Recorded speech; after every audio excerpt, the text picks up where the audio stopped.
असम के बारपेटा में विश्व शांति के लिए एक नाम अखंड कीर्तन में वर्चुअल रूप से शामिल हुए प्रधानमंत्री नरेंद्र मोदी। कृष्ण गुरु सेवाश्रम के श्रद्धालुओं को किया संबोधित। कहा, पूर्वोत्तर राज्यों की अर्थव्यवस्था, प्रगति और पर्यटन को बढ़ाने के लिए सरकार कर रही है विशेष प्रयास।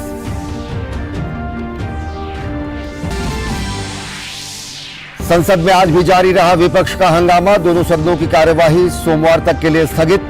सरकार ने धन्यवाद प्रस्ताव पर प्रस्तावित चर्चा में बाधा पहुंचाने के प्रयास को लेकर विपक्ष को लिया आड़े हाथ। कहा, रुकावट डालना विपक्ष की बन गई है आदत।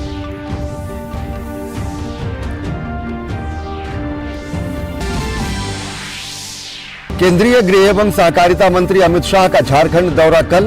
अमित शाह वैद्यनाथ धाम देवघर में बाबा वैद्यनाथ का करेंगे दर्शन। रामकृष्ण मिशन विद्यापीठ के शताब्दी समारोह में करेंगे शिरकत। सहकारिता मंत्री Amit Shah IFFCO nano urea plant का करेंगे शिलान्यास और विजय संकल्प रैली को भी करेंगे संबोधित। जोधपुर में चल रही G20 के पहले रोजगार कार्य समूह की 3 दिवसीय बैठक का आज दूसरा दिन। केंद्रीय मंत्री गजेंद्र सिंह शेखावत ने कहा, बैठक से रोजगार सृजन की दिशा में मिलेगी बड़ी मदद। गुवाहाटी में 2 दिवसीय पहली स्थायी वित्त कार्य समूह की बैठक संपन्न।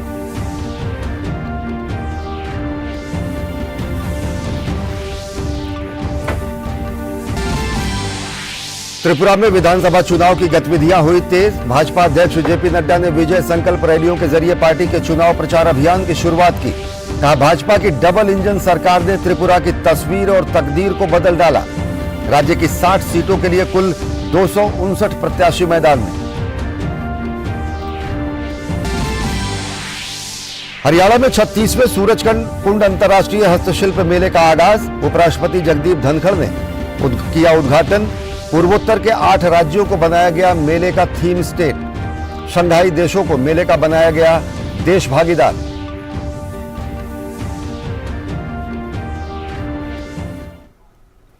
नमस्कार, मैं हूं अश्विनी कुमार मिश्र। देखते हैं खबरों को विस्तार से।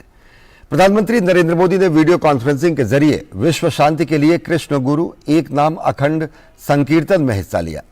प्रधानमंत्री ने इस मौके पर कहा कि कृष्ण गुरु एक नाम अखंड कीर्तन का ये आयोजन पिछले 1 महीने से चल रहा है। मुझे खुशी है कि ज्ञान, सेवा और मानवता की जिस प्राचीन भारतीय परंपरा को कृष्ण गुरु जी ने आगे बढ़ाया, वो आज भी निरंतर गतिमान है।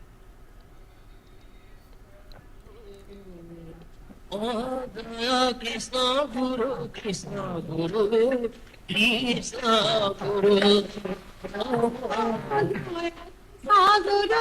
12 वर्ष पर हो रहा कृष्ण गुरु एक नाम अखंड कीर्तन भी ऐसी ही सशक्त परंपरा का सृजन कर रहा है। ये कीर्तन पूर्वोत्तर की विरासत से, यहां की आध्यात्मिक चेतना से विश्व को परिचित करा रहा है। मैं आप सभी को इस आयोजन के लिए अनेक शुभकामनाएं देता हूं। प्रधानमंत्री ने कहा कि कृष्ण गुरु जी ने विश्व शांति के लिए हर 12 वर्ष में 1 माह के अखंड नाम जप और कीर्तन का अनुष्ठान शुरू किया था। हमारे देश में 12 वर्ष की अवधि पर इस तरह के आयोजनों की प्राचीन परंपरा रही है और इन आयोजनों का मुख्य भाव रहा है कर्तव्य। विश्व शांति के लिए हर 12 वर्ष में 1 मास के अखंड नाम जप और कीर्तन का अनुष्ठान शुरू किया था। हमारे देश में तो 12 वर्ष की अवधि पर इस तरह के आयोजनों की प्राचीन परंपरा रही है और इन आयोजनों का मुख्य भाव रहा है कर्तव्य। ये समारोह व्यक्ति में, समाज में कर्तव्य बोध को पुनर्जीवित करते थे। प्रधानमंत्री ने कहा कि आज विकास की दौड़ में जो जितना पीछे है, देश के लिए वो उतनी ही पहली प्राथमिकता है, यानी जो वंचित है उसे देश वरीयता दे रहा है। कोई भी काम, कोई भी व्यक्ति न छोटा होता है न बड़ा होता है। बीते 8-9 वर्षों में देश ने इसी भावना से, सबके साथ से, सबके विकास के लिए समर्पण भाव से कार्य किया है। आज विकास की दौड़ में जो जितना पीछे है, देश के लिए वो उतनी ही पहली प्राथमिकता है। प्रधानमंत्री नरेंद्र मोदी ने कहा कि पूर्वोत्तर राज्यों की अर्थव्यवस्था, प्रगति और पर्यटन को बढ़ावा देने के लिए केंद्र सरकार विशेष प्रयास कर रही है। पूर्वोत्तर की इकोनॉमी और प्रगति में पर्यटन की एक बड़ी भूमिका है। इस बार के बजट में पर्यटन से जुड़े अवसरों को बढ़ाने के लिए विशेष प्रावधान किए गए हैं। देश में 50 टूरिस्ट डेस्टिनेशंस को विशेष अभियान चलाकर विकसित किया जाएगा। इनके लिए आधुनिक इंफ्रास्ट्रक्चर बनाया जाएगा, वर्चुअल कनेक्टिविटी को बेहतर किया जाएगा, टूरिस्ट सुविधाओं का भी निर्माण किया जाएगा। पूर्वोत्तर और असम को इन विकास कार्यों का बड़ा लाभ मिलेगा। प्रधानमंत्री नरेंद्र मोदी ने कहा कि भारत की नदियां हमारी विरासत की संवाहक हैं। आज देश और दुनिया के लोग असम की संस्कृति को नए सिरे से जान सकेंगे। मुझे विश्वास है असमिया संस्कृति और खूबसूरती भी गंगा विलास के जरिए दुनिया तक एक नए तरीके से पहुंचेगी। साथियों, कृष्ण गुरु सेवाश्रम विभिन्न संस्थाओं के जरिए पारंपरिक शिल्प और कौशल से जुड़े लोगों के कल्याण के लिए भी काम करता है। बीते वर्षों में पूर्वोत्तर के पारंपरिक कौशल को नई पहचान देकर ग्लोबल मार्केट में जोड़ने की दिशा में देश ने ऐतिहासिक काम किए हैं। संसद के दोनों सदनों में विपक्ष का हंगामा आज भी जारी रहा, जिसके चलते लोकसभा की कार्यवाही पहले 2 बजे और बाद में सोमवार तक स्थगित हो गई। राज्यसभा में भी विपक्ष के हंगामे के चलते सदन की कार्यवाही पहले 2:30 बजे और बाद में सोमवार तक स्थगित हो गई। आज सुबह जब 11 बजे लोकसभा और राज्यसभा की कार्यवाही शुरू हुई तो विपक्ष ने अपने मुद्दों को लेकर हंगामा शुरू कर दिया, जिसकी वजह से लोकसभा की कार्यवाही दोपहर 2 बजे तक और राज्यसभा का कामकाज दोपहर 2:30 बजे तक स्थगित करना पड़ा। हालांकि राज्यसभा में सभापति ने विपक्ष के रवैये को अनुचित ठहराया और कहा कि उनका ये तरीका सही नहीं है। विपक्ष की ओर से कार्य स्थगन प्रस्ताव के 15 नोटिस नियम 267 के अंतर्गत आए, लेकिन सभापति ने सभी को नियमों के अनुरूप न होने की वजह से खारिज कर दिया। नेता प्रतिपक्ष मल्लिकार्जुन खड़गे ने LIC, पब्लिक सेक्टर बैंक और वित्तीय संगठन में निवेश और आम जनता की मेहनत की कमाई के कथित तौर पर डूबने के खतरे पर कार्य स्थगन का नोटिस दिया था। वहीं लोकसभा अध्यक्ष ओम बिरला ने भी विपक्ष के रवैये पर नाराजगी जताई और कहा कि राष्ट्रपति के अभिभाषण पर धन्यवाद प्रस्ताव पर बहस न होने देना अनुचित है।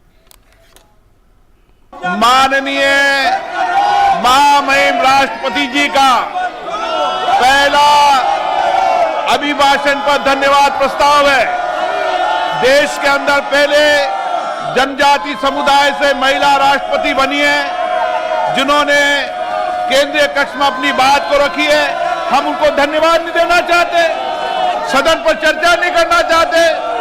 राष्ट्रपति के पहले अभिभाषण पर चर्चा नहीं करना ये उचित नहीं है। माननीय सदस्यगण, मेरा आपसे आग्रह है कि आप जाइए, हम सब महामहिम राष्ट्रपति के अभिभाषण पर उनको धन्यवाद देना चाहते हैं।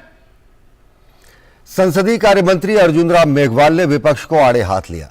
उन्होंने कहा कि राष्ट्रपति का यह पहला अभिभाषण था जिस पर धन्यवाद प्रस्ताव पर चर्चा होनी है, लेकिन रुकावट डालना विपक्ष की आदत बन गई है।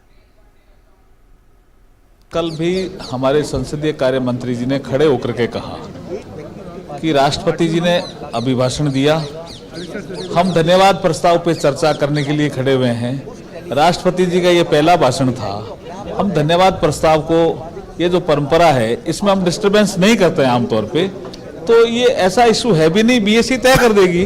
पर पहले बीएससी में तय हुआ है धन्यवाद प्रस्ताव पे चर्चा, उसको चर्चा जारी, अच्छा चर्चा करते समय कुछ भी बोल सकते हो आप, ये बड़ा विषय है ना, तो भी उनके समझ में नहीं आ रहा, उनको शायद हाउस चलने नहीं देना है, इस वजह से ऐसा कर रहे हैं। हम रिक्वेस्ट कर रहे हैं उनसे कि हाउस को चलने दें। राष्ट्रपति जी ने जो अभिभाषण दिया उस पर धन्यवाद प्रस्ताव की जो परंपरा है, उस परंपरा को वो डिस्टर्ब नहीं करें, उसको नहीं तोड़ें तो अच्छा है। और खबरें अभी और भी है, लेकिन वक्त हो चला एक छोटे से ब्रेक का। देखते रहिए DD news. Reform, perform, transform से ग्रेट परफॉर्मेंस की कहानी लिख रहे उत्तर प्रदेश में यशस्वी प्रधानमंत्री श्री नरेंद्र मोदी जी के विजन के अनुरूप माननीय मुख्यमंत्री योगी आदित्यनाथ जी के नेतृत्व में आयोजित हो रहे ग्लोबल इन्वेस्टर्स समिट 2023 में आपका स्वागत है। 20 देशों के 10,000 से अधिक विजनरी बिजनेस लीडर्स के इस अंतर्राष्ट्रीय निवेशक महाकुंभ में गवर्नमेंट टू बिजनेस मीटिंग्स और रिकॉर्ड एमओयू होंगे। आइए 10 से 12 फरवरी को लखनऊ में नए भारत के ग्रोथ इंजन की स्पीड का हिस्सा बने, उत्तर प्रदेश में निवेश करें। नए भारत का ग्रोथ इंजन। Got सोचिए, अगर असल जिंदगी में ऐसी हालत हो तो कितनी मुश्किलें होती हैं, लेकिन शुक्र है बैंकिंग के लिए नहीं। अगर आपकी उम्र 70 साल से अधिक हो या आप दिव्यांग हो तो बैंक आपको कुछ जरूरी बैंकिंग सुविधाएं घर बैठे बैठे दे सकता है। आरबीआई कहता है जानकार बनिए, सतर्क रहिए। रिफॉर्म, परफॉर्म, ट्रांसफॉर्म से ग्रेट परफॉर्मेंस की कहानी लिख रहे उत्तर प्रदेश में यशस्वी प्रधानमंत्री श्री नरेंद्र मोदी जी के विजन के अनुरूप माननीय मुख्यमंत्री योगी आदित्यनाथ जी के नेतृत्व में आयोजित हो रहे ग्लोबल इन्वेस्टर्स समिट 2023 में आपका स्वागत है। 20 देशों के 10,000 से अधिक विजनरी बिजनेस लीडर्स के इस अंतर्राष्ट्रीय निवेशक महाकुंभ में गवर्नमेंट टू बिजनेस मीटिंग्स और रिकॉर्ड एमओयू होंगे। आइए 10 से 12 फरवरी को लखनऊ में नए भारत के ग्रोथ इंजन की स्पीड का हिस्सा बने, उत्तर प्रदेश में निवेश करें। नए भारत का ग्रोथ इंजन। ब्रेक के बाद आप सभी का स्वागत है। केंद्रीय गृह एवं सहकारिता मंत्री अमित शाह कल झारखंड के एक दिवसीय दौरे पर रहेंगे। अमित शाह देवघर में बाबा वैद्यनाथ मंदिर में पूजा अर्चना करेंगे, साथ ही इफ्को नैनो यूरिया प्लांट का शिलान्यास करेंगे और रामकृष्ण मिशन विद्यापीठ के शताब्दी समारोह में शिरकत करेंगे। मिशन 2024 के मद्देनजर वो स्थानीय इफ्को ग्राउंड में विजय संकल्प रैली को भी संबोधित करेंगे। केंद्रीय गृह एवं सहकारिता मंत्री अमित शाह के देवघर दौरे को लेकर सभी प्रशासनिक तैयारियां पूरी कर ली गई हैं। श्री शाह शनिवार को सबसे पहले देवघर के विश्व प्रसिद्ध बाबा वैद्यनाथ मंदिर में दर्शन और पूजन करेंगे। स्थानीय सांसद और भाजपा नेता निशिकांत दुबे ने कहा कि देवघर एयरपोर्ट से गृह मंत्री सीधे बाबा मंदिर पहुंचेंगे, जहां पर वैदिक मंत्रोच्चारण के साथ पूजा अर्चना होगी। रास्ते में उनका जो है हम लोगों ने कुछ जगह यहाँ के जो स्थानीय लोग हैं उन्होंने जगह जगह उनके स्वागत का कार्यक्रम रखा हुआ है। वहाँ से सीधा बाबा मंदिर आएंगे। इसके कल्याण के लिए, संभावना के विकास के लिए, झारखंड में कैसे डेवलपमेंट हो उसके लिए वो जरूर काम करेंगे। इसके बाद श्री शाह 20 एकड़ क्षेत्र में बन रहे इफ्को नैनो यूरिया प्लांट का शिलान्यास करेंगे। जिले के पुलिस अधीक्षक सुभाष चंद्र जाट ने सुरक्षा व्यवस्था का जायजा लेने के बाद पत्रकारों से बातचीत में कहा कि देवघर एयरपोर्ट से कार्यक्रम स्थल तक सुरक्षा के पुख्ता इंतजाम किए गए हैं। इंतजाम हम लोगों ने किए हैं और आप देख रहे हैं कि हमने इंटेलिजेंस कलेक्शन के माध्यम से भी हमारी जितनी भी टेक्निक्स हैं उनको फुल पोटेंशियल के साथ यूज करते हुए सुरक्षा के व्यापक इंतजाम किए हैं। केंद्रीय गृह मंत्री के देवघर दौरे को लेकर पूरे बाबा नगरी को दुल्हन की तरह सजाया गया है। यहाँ पर केंद्रीय गृह मंत्री इफ्को यूरिया नैनो प्लांट का शिलान्यास करेंगे और साथ ही साथ विजय संकल्प रैली का भी शंखनाद करेंगे। पिछले बार जब वो चाईबासा आए थे तो यहां से एक तरीके से 2024 के लोकसभा चुनाव का उन्होंने शंखनाद किया था। श्री शाह के इस दौरे में धर्म, अध्यात्म और विकास से इतर राजनीति की भी बात होगी। मिशन 2024 के मद्देनजर श्री शाह स्थानीय इफ्को ग्राउंड में विजय संकल्प रैली को भी संबोधित करेंगे। सभा स्थल की तैयारियों का जायजा लेने के बाद भाजपा के प्रदेश अध्यक्ष दीपक प्रकाश ने कहा कि केंद्रीय गृह मंत्री का बाबा नगरी का दौरा ऐतिहासिक होगा। पार्टी के साथ, समर्थकों के साथ पूरे झारखंडों की नागरिकों का एक नया उत्साह भी पैदा होगा। आप सब जानते हैं राज्य की सरकार भ्रष्टाचार युक्त और विकास मुक्त है। इस सरकार राज्य की सरकार से निजात पाना चाहती है और उसके लिए अमित शाह जैसा व्यक्तित्व का मार्गदर्शन मिलेगा। हम सब लोग ऊर्जा के साथ भरेंगे, अपने आप को महसूस करेंगे और एक नई लड़ाई जो लंबे समय तक 3 साल तक लड़ रहे हैं और तेजी से लड़ने के लिए संकल्पित है। 2024 का लोकसभा चुनाव 2024 में 14 का 14 सीट भाजपा। केंद्रीय गृह मंत्री ने इससे पहले 7 जनवरी को अपने कोल्हान दौरे के क्रम में चाईबासा में भी एक विजय संकल्प रैली को संबोधित किया था। इसके बाद श्री शाह की ये संथाल यात्रा है। झारखंड की राजनीति में संथाल की खास अहमियत है। इस प्रमंडल में देवघर समेत कुल 6 जिले हैं। संथाल परगना में विधानसभा की 18 जबकि लोकसभा की 3 सीटें हैं। हाल के कुछ वर्षों में इस क्षेत्र में भाजपा की पैठ बढ़ी है, जिसे केंद्रीय गृह मंत्री के दौरे के बाद और मजबूती मिलेगी। केंद्रीय गृह मंत्री अमित शाह एक बार फिर झारखंड के दौरे पर आ रहे हैं। इस बार वो बाबा मंदिर देवघर में पूजा अर्चना करेंगे। उसके बाद इफ्को नैनो यूरिया प्लांट का शिलान्यास करने के बाद वहीं पर वो विजय संकल्प रैली को संबोधित करेंगे। उसके बाद रामकृष्ण मिशन विद्यापीठ के शताब्दी समारोह में भी शिरकत करेंगे। दूरदर्शन समाचार के लिए देवघर से मैं दिवाकर कुमार। हरियाणा के फरीदाबाद जिले के अरावली की वादियों में आयोजित होने वाले 36वें सूरजकुंड अंतर्राष्ट्रीय हस्तशिल्प मेले का आगाज हो चुका है। उपराष्ट्रपति जगदीप धनखड़ ने मेले की औपचारिक शुरुआत की। इस मौके पर हरियाणा के मुख्यमंत्री मनोहर लाल खट्टर भी मौजूद रहे। इस बार पूर्वोत्तर के 8 राज्यों असम, अरुणाचल प्रदेश, नागालैंड, सिक्किम, मणिपुर, मेघालय, मिजोरम और त्रिपुरा को मेले का थीम बनाया गया है। शंघाई देशों को मेले का भागीदार देश बनाया गया है। सूरजकुंड अंतर्राष्ट्रीय हस्तशिल्प मेला 19 फरवरी तक चलेगा। उद्घाटन के मौके पर उपराष्ट्रपति जगदीप धनखड़ ने कहा कि G20 की अध्यक्षता के दौरान सूरजकुंड मेला भारतीय संस्कृति को दुनिया को दिखाने का नायाब उदाहरण होगा। India at the moment, friends, is president of SCO and G20.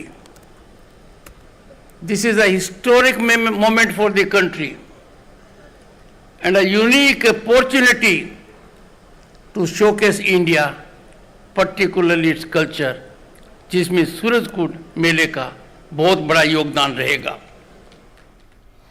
Assam में आज से बाल विवाह पर व्यापक कार्रवाई शुरू की गई, जिसके तहत पुलिस ने पिछले 2 दिनों में बाल विवाह के 4074 मामले दर्ज किए। असम के डीजीपी जीपी सिंह ने बताया कि पुलिस ने आज दोपहर 3 बजे तक राज्य भर में बाल विवाह से संबंधित मामलों में 2044 लोगों को गिरफ्तार किया। 14 वर्ष से कम आयु की लड़कियों की शादी करने वालों पर यौन अपराधों से बच्चों का संरक्षण अधिनियम के तहत मामला दर्ज किया जाएगा और बाल विवाह निषेध अधिनियम 2006 के तहत उन लोगों के खिलाफ मामले दर्ज किए जाएंगे जिन्होंने 14 से 18 साल की लड़कियों की शादी की है। बाल विवाह कानून के अंतर्गत दर्ज किए गए इन मुकदमों की अगर बात करें तो 15 जिलों में से सबसे ज्यादा मुकदमे धुबरी जिले में दर्ज हुए हैं। पूरे मामले को लेकर मुख्यमंत्री ने ट्वीट के जरिए कहा कि आज से ही इन मुकदमों पर जांच शुरू कर दी गई है। मुकदमों के संदर्भ में विस्तृत जांच रिपोर्ट तैयार की जाएगी। आरोपियों को सख्त सजा मिले। इन मुकदमों की तफ्तीश मजबूत हो ताकि कोई भी भविष्य में बाल विवाह कानून का उल्लंघन करने की बात भी न सोच सके। पिछले महीने राज्य मंत्रिमंडल ने बाल विवाह की बुराई के खिलाफ बड़े पैमाने पर कार्रवाई शुरू करने का फैसला किया था और इस प्रयास में सभी से सहयोग भी मांगा गया है। During the last 2 days, we have registered 4,074 cases in different districts of Assam. From yesterday, we started taking action on the basis of FIR that were registered in different districts, and till 3 o'clock this afternoon, we have arrested 2,044 people from different districts in the state. Now further follow-up action would be taken as per extant laws. Most of the cases have been registered under different provisions of POCSO Act and sections of IPC.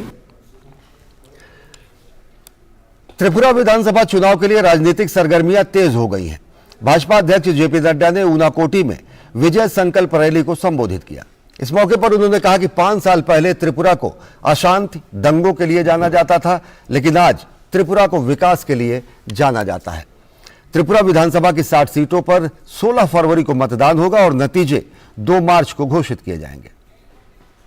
हम जानते हैं कि जब हम चुनाव में आए हैं तो हमारे सामने 2 दृश्य आते हैं। एक दृश्य 5 साल पहले का दृश्य आता है, जब त्रिपुरा दंगों के लिए, बंद के लिए, इंसर्जेंसी के लिए और एक तरीके से अशांति के लिए जाना जाता था। और आज 5 साल बाद जब मैं यहां पर आया हूं तो एक नया त्रिपुरा देखता हूं, और वो नया त्रिपुरा विकास का त्रिपुरा, सड़कों की होड़ लगने वाला त्रिपुरा, कनेक्टिविटी का त्रिपुरा, इंफ्रास्ट्रक्चर का त्रिपुरा और विकास में नई छलांग लगाने वाला त्रिपुरा दिखता है। इसके लिए मैं आपको बधाई देता हूं। और खबरें अभी और भी है, लेकिन वक्त हो चला एक और छोटे से ब्रेक का। देखते रहिए DD news. Reform, perform, transform से ग्रेट परफॉर्मेंस की कहानी लिख रहे उत्तर प्रदेश में यशस्वी प्रधानमंत्री श्री नरेंद्र मोदी जी के विजन के अनुरूप माननीय मुख्यमंत्री योगी आदित्यनाथ जी के नेतृत्व में आयोजित हो रहे ग्लोबल इन्वेस्टर्स समिट 2023 में आपका स्वागत है। 20 देशों के 10,000 से अधिक विजनरी बिजनेस लीडर्स के इस अंतर्राष्ट्रीय निवेशक महाकुंभ में गवर्नमेंट टू बिजनेस मीटिंग्स और रिकॉर्ड MOU होंगे।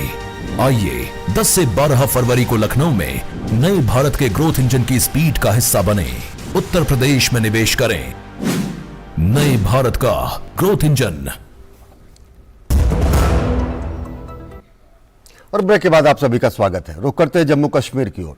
जम्मू कश्मीर के कुलगाम जिले के मिरहमा और दमहल हांजीपोरा क्षेत्र में विध्वंसक गतिविधियों को अंजाम देने के संबंध में विशेष जानकारी के आधार पर कुलगाम पुलिस और सेना के 9RR के संयुक्त अभियान में 6 आतंकवादी और उनके सहयोगियों को गिरफ्तार किया गया। अभियुक्तों की निशानदेही पर शुक्रवार को भारी मात्रा में हथियार और गोला बारूद भी बरामद किया गया। प्रारंभिक जांच के दौरान ये सामने आया है कि गिरफ्तार आतंकवादी प्रतिबंधित आतंकवादी संगठन जैश-ए-मोहम्मद से संबद्ध हैं और विभिन्न सोशल मीडिया प्लेटफॉर्म के जरिए आतंकी संचालकों के संपर्क में हैं। गिरफ्तार किए गए अभियुक्त ग्रेनेड हमले, निर्दोष नागरिकों को डराने, PRI सदस्यों, अल्पसंख्यक समुदाय पर गोलीबारी करने और इसके जरिए कुलगाम जिले में शांतिपूर्ण माहौल को खराब करने पर आमादा थे। इस संबंध में कानून की विभिन्न धाराओं के तहत मामला दर्ज किया गया है। व्यापक साजिश का पर्दाफाश करने के लिए मामले की तफ्तीश जारी है। जोधपुर में चल रही G20 के पहले रोजगार कार्य समूह की 3 दिवसीय बैठक का आज दूसरा दिन है। केंद्रीय मंत्री गजेंद्र सिंह शेखावत ने कहा कि इस बैठक से रोजगार सृजन की दिशा में बड़ी मदद मिलेगी।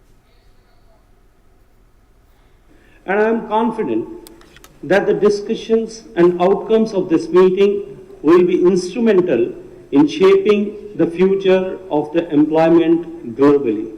I am grateful to the co-chairs of this meeting, our esteemed colleagues from Indonesia and Brazil, for their valuable contributions and supportive words.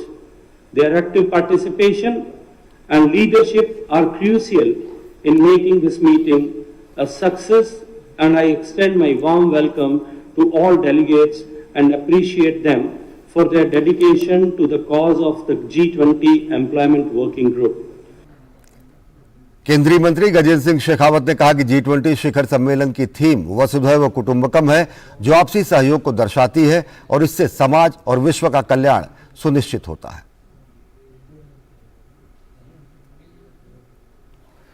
भारतीय डाक विभाग आजादी का अमृत महोत्सव के तहत 11 से 15 फरवरी तक राष्ट्रीय डाक टिकट प्रदर्शनी अमृतपेक्स 2023 का आयोजन राजधानी दिल्ली के प्रगति मैदान में करने जा रहा है।